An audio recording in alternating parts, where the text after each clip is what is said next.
Welcome back. I'm Wes Wood, the Income Guy. Hey, thanks for joining me today as we talk about how to do your RMDs right. So far, we've talked about some RMD basics, when they start, how to calculate them, and how they're taxed. Now, let's talk about how not to satisfy your RMDs. Once you've calculated your RMDs, the most important question to do next, and the answer is, do I have the right asset allocation that allows me to satisfy my RMDs the right way? And if you don't, you may end up using the worst possible strategy, which is selling core shares of mutual funds each year as you're taking the distribution. This is an all too common mistake that can lead to disaster. I call it the mistake of reversed dollar cost averaging. Most people know how dollar cost averaging can help you grow your retirement savings. And the idea is to get your average cost of per share down to help you buy low and then sell high. That, of course, is the cornerstone of a good investment strategy. It's a strategy that can work well in the growth stage of your life. That means when you're in your 30s and your 40s and your main priority is to grow your savings. But the potential problem is now that you're past that stage and you're no longer funneling money into those programs, into your retirement accounts through your income. Now you're in your 70s and you're in the stage of life where retirement income replaces growth on your priority list. You've reached that stage where you have to start taking distributions out. And if you haven't reallocated your assets properly to cover those RMDs, you may end up taking them by selling shares of your mutual funds each year. When that happens, the same principles of dollar cost averaging can still apply, but in reverse. That's because when you're buying shares to grow your savings and the market drops, it creates an opportunity to buy low and sell high. But when you're selling shares to satisfy your RMDs, a market drop can mean you end up buying high and selling low. And that's the exact opposite of what you want to be doing. In the end, it means that you're spending down principal to satisfy your RMDs. And that, my friends, is definitely the wrong way to do it. And I'll talk more about that with David Scranton in just a moment, and then talk about how to do your RMDs the right way.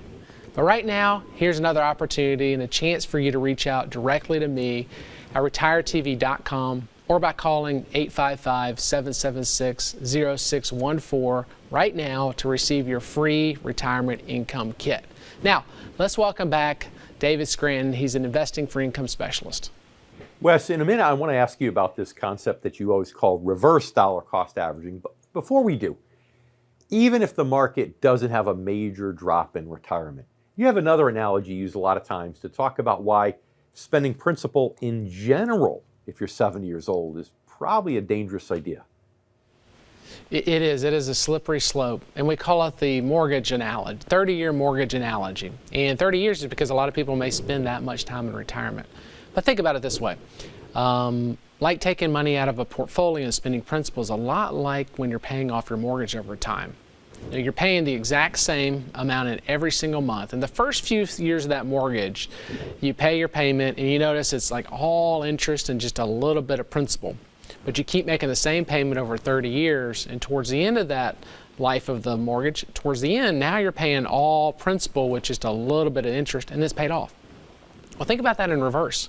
If you're drawing money from a portfolio, it's the same because you've got this big amount of money that's generating interest for you. In the first few years, as you're taking distribution out, it may be a lot of interest with just a little bit of principal, but towards the end, now it's all principal with just a little bit of interest potentially running out. You know, it's funny, I could almost hear your viewers right now say, well, if I'm 72, I'm not going to make it 30 years.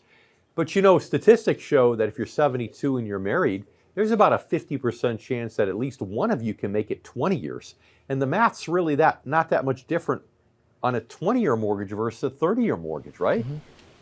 Exactly right. And even just the stress, and we've talked about it in previous shows, just the stress of watching the portfolio drain over time can really, put a burden and make people not really enjoy the retirement that they deserve if they're spending down principal over their lifetime. So, okay, makes sense. Let's get back to your reverse dollar cost averaging argument. I've heard some people call it dollar cost ravaging.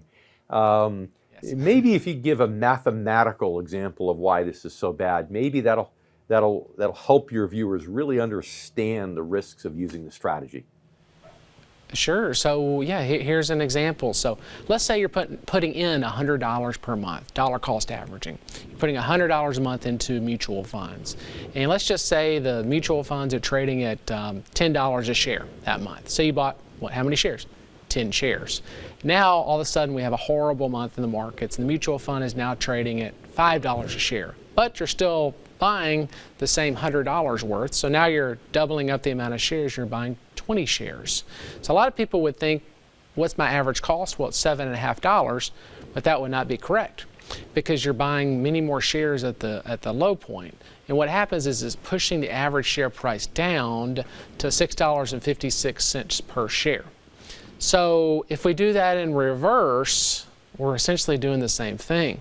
We may be selling 10 shares at the high, but then selling 20 shares at the low, therefore pushing our average cost per share down and cannibalizing the account over time through reverse dollar cost averaging.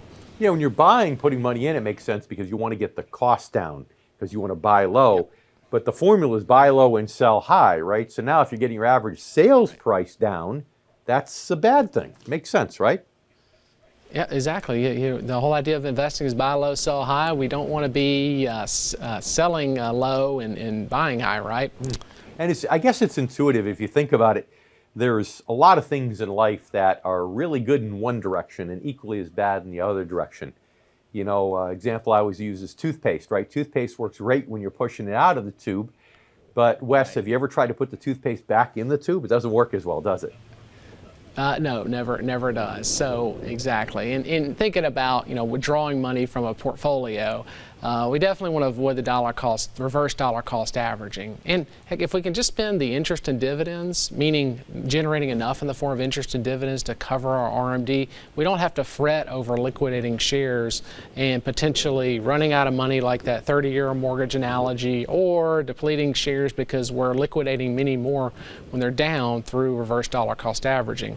So if we just do it the right way and invest for the I instead of the G, we won't have to worry about doing that.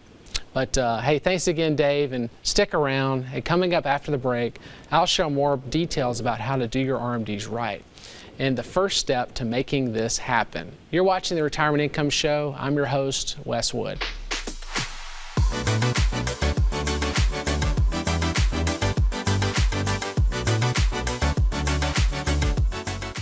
Retirement accounts like 401ks and IRAs are great tools to save for retirement. They offer tax advantages to help keep more money in your pocket. But withdrawing money from your accounts can have a huge impact on your tax liability. Take money from the right account at the right time and you could minimize it. But taking money from the wrong account at the wrong time could result in a big tax burden. If you're not sure what you should do with your 401k in retirement, visit retiretv.com to schedule a free, no-obligation conversation with Wes Wood and Wood Financial Group. I'm David Scranton. During my career, I found that most baby boomers have done a great job growing their retirement savings, yet many don't know how to convert their savings into steady income. And that is why I built the Retirement Income Store, to help hardworking Americans preserve their assets and establish steady streams of income. If you're 55 or older, please claim our free Retirement Income Kit, chock full of information you need to know to get steady income during your retirement. Call 866-714-7377, online at theretirementincomestore.com.